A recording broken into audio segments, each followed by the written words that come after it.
Recently Russian president Vladimir Putin ने Ukraine के दो separatist regions namely Luhansk and Donetsk की इंडिपेंडेंस को रिकॉग्नाइज किया एंड ये भी अनाउंस किया कि इन रीजन्स में रशियन पीस कीपिंग फोर्सेस को डिप्लॉय किया जाएगा।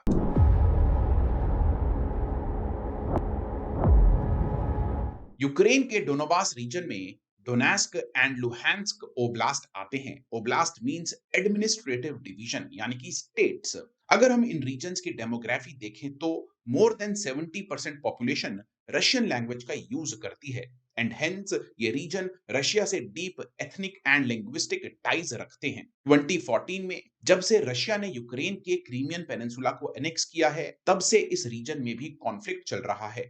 मई 2014 में रशियन रेबल्स ने इन एरियाज का कंट्रोल लेने के बाद रेफरेंडम कंडक्ट किया एंड इन एरियाज को यूक्रेन से इंडिपेंडेंट डिक्लेयर कर दिया एंड अब 21 फरवरी को रशियन गवर्नमेंट ने इन एरियाज को इंडिपेंडेंट रिकॉग्नाइज करके ऑफिशियली इन एरियाज पर रशियन डोमिनेंस डिक्लेयर कर दी है।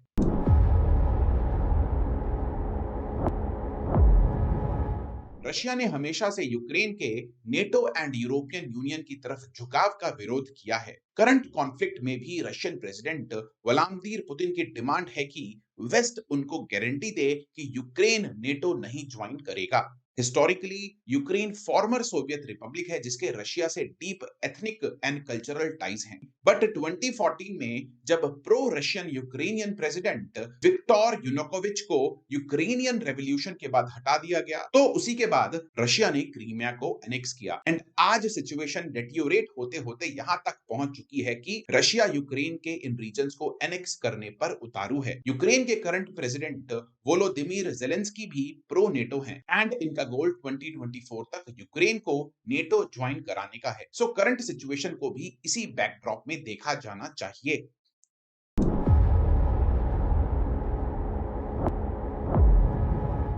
2014 के रेफरेंडम के बाद डोनबास रीजन के डोनेस्क और लुहांस्क को रशियन रेबल्स कंट्रोल कर रहे हैं। बट अब रशिया ने ऑफिशियली इन रीजन्स को इंडिपेंडेंट रिकॉग्नाइज करके एंड रशियन मिलिट्री डिप्लॉय करके मिन्स्क एग्रीमेंट को वायलेट किया है। 2014 के कॉन्फ्लिक्ट के बाद बेलारूस मिन्स्क के अंदर कुछ एग्रीमेंट्स हुए। सितंबर 2014 में सिचुएशन को नॉर्मलाइज करने के लिए मिन्स्क वन एग्रीमेंट साइन किया गया था between Russia, Ukraine and OSCE यानी कि organisation for security and cooperation in Europe, spearheaded by Germany and France. इस एग्रीमेंट में यूक्रेन एंड रशियन रेबल्स ने 12 पॉइंट सीज फायर डील के ऊपर एग्री किया था जिसमें prisoner exchange, humanitarian assistance and withdrawal of heavy weapons जैसे clauses थे। बट दोनों साइड्स ने इस एग्रीमेंट को वायलेट किया एंड इसीलिए फरवरी 2015 में मिन्स्क टू एग्रीमेंट साइन हुआ between Ukraine, Russia, leaders of Donetsk and Luhansk and OSCE। इस एग्रीमेंट में 3 मेन क्लॉजेस थे।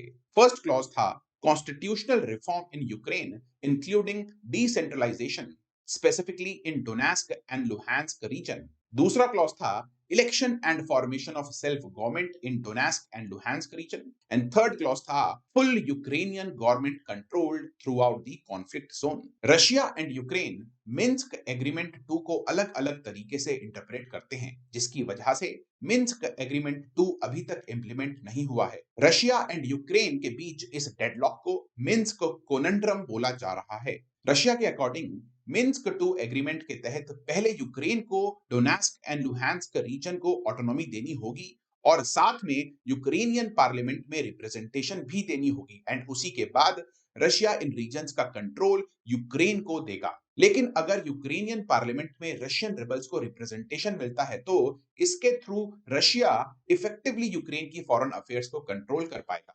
वहीं यूक्रेन के अकॉर्डिंग पहले कॉन्फ्लिक्ट एरियाज में से रेबल्स की एग्जिट होनी चाहिए एंड यूक्रेन को इन एरियाज का फुल कंट्रोल मिलना चाहिए एंड उसके बाद ही यूक्रेन इन एरियाज में इलेक्शन कंडक्ट करेगा एंड लिमिटेड ऑटोनॉमी भी इन एरियाज को प्रोवाइड करेगा।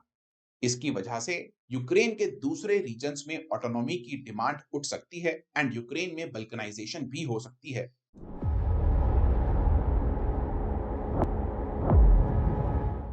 तो रशिया के इस प्रोवोकिंग स्टेप के बाद वेस्ट और ज्यादा इकोनॉमिक सैंक्शंस रशिया के ऊपर लगाएगा। इसके अलावा कॉन्फ्लिक्ट की वजह से क्रूड ऑयल प्राइसेस भी इंक्रीज हो गए हैं इस कॉन्फ्लिक्ट से पहले दिसंबर में क्रूड ऑयल का प्राइस अबाउट $69 पर बैरल था, बट फरवरी में ये प्राइस इंक्रीज होके $96 पर बैरल पहुंच चुका है। एंड स्पेसिफिकली इंडिया में इंक्रीज्ड क्रूड ऑयल प्राइसेस की वजह से इन्फ्लेशन बढ़ सकती है। वर्ल्ड ओवर स्टॉक मार्केट्स में भी डाउनवर्ड ट्रेंड देखने को मिल रहा है। इसके अलावा वर्ल्ड लीडर्स ने अभी रशिया एंड यूक्रेन को रिस्ट्रेन की हिदायत दी है। चाइनीज फॉरेन मिनिस्टर ने बोला है all countries should exercise restraint। वहीं recently concluded UN security council की इमरजेंसी मीटिंग में इंडिया ने भी रिस्ट्रेन ऑन ऑल साइड्स की बात करी है। यूएस प्रेसिडेंट जोई बाइडेन ने एक एग्जीक्यूटिव ऑर्डर के थ्रू इस रीजन में यूएस की सारी ट्रेड एंड इन्वेस्टमेंट्स ब्लॉक कर दी हैं। इवन यूनाइटेड किंगडम के प्राइम मिनिस्टर बोरिस जॉनसन ने भी रशिया को हार्ड इकोनॉमिक सैंक्शंस की धमकी दी है। वहीं रशियन फॉरेन मिनिस्टर ने कहा है कि किसी भी सिचुएशन में वेस्ट रशिया के ऊपर इकोनॉमिक सैंक्शंस इंपोज करता ही करता, चाहे रशिया डोनबास रीजन को एनेक्स करता या नहीं करता। Ukrainian and other world leaders के अकॉर्डिंग रशिया के इस स्टेप के बाद Russian invasion of Ukraine start हो चुकी है एंड यूक्रेन ने अपने कुछ सिटीजन्स को इस रीजन से इवैक्यूएट करना शुरू कर दिया है। वहीं जो प्रो रशियन लोग हैं इस रीजन के, वो रशियन इन्वेजन को सेलिब्रेट कर रहे हैं। इसके अलावा दूसरी कंट्रीज ने भी अपने सिटीजन्स को हिदायत दी है कि इस रीजन से इवैक्यूएट करें। So guys, we have to wait and watch कि क्या डिप्लोमेसी के थ्रू इस रीजन को नॉर्मलाइज किया जाता है या फिर वर्ल्ड वॉर 3 इमिनेंट है।